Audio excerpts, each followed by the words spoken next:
Halo bos, selamat petang. Saya Mr. Pang. Hari ini kita kedai ada masuk yang kereta ni. Kereta ni jarang nampak kat jalan raya.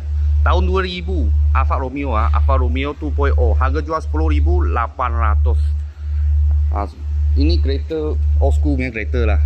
Sebab saya pun tak tahu dia punya spare part senang dapat cari ke atau tak senang. Enjin dalam macam ni. Merah dengan silver. Wah, macam Type R punya enjin. Tapi tak silap saya rasa lah ini pakai timing build. Sebab dia ada cover ni, pakai timing build. Okey. Dalam nampak kulum air bersih lah, owner ada jaga. Lepas tu sini ada built-in lah.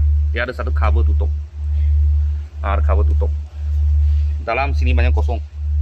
Ini dia punya tarik angin lah ke bawah, tarik masuk injection lah. Okey. Harga jual 10,800. Ini kereta. Bawa keluar orang memang kena you lah. Sebab jarang nampak ini kereta lah. Dia punya sport rim 5, original sport rim Alfa Romeo sini.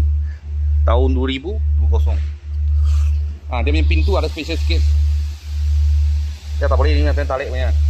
Tekan ni button. Macam pintu lah, pintu. Okey. Rumah punya pintu. Dalam yang leather sini ada crack sikit lah. Sini ada crack sikit. Tapi tahun 2000 punya kereta ini macam punya condition kira okey lah. Dia punya leather original. Boleh nampak. Okey, dia ada pedal seat. Nampak sini. Ini bukan pedal seat, ini button seat. Okey. Saya tak sure boleh pakai tak boleh pakai. Saya tengok dia masuk gear punya gear saya ingat manual. Tapi tengok sini auto ini kereta. Auto. Lain-lain punya dia punya minyak punya meter kat sini. Dia punya jam tengah ini temperature lah. Mileage dia 24 lah. 24.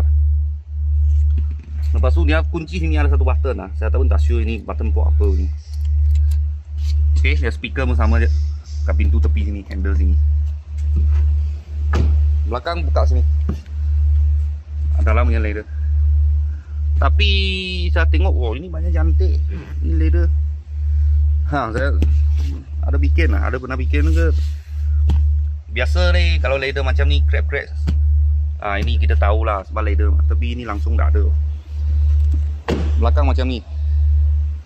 Beli ni kereta kena jaga apa? Spare part loh. Sebab saya pun tak pandai. Lepas tu dia belakang punya spare tayar. Kena tukar satu. 10,800 kita tak ada siap itu spare tayar. Ini macam punya condition. Ini macam datang, ini macam pergi aja.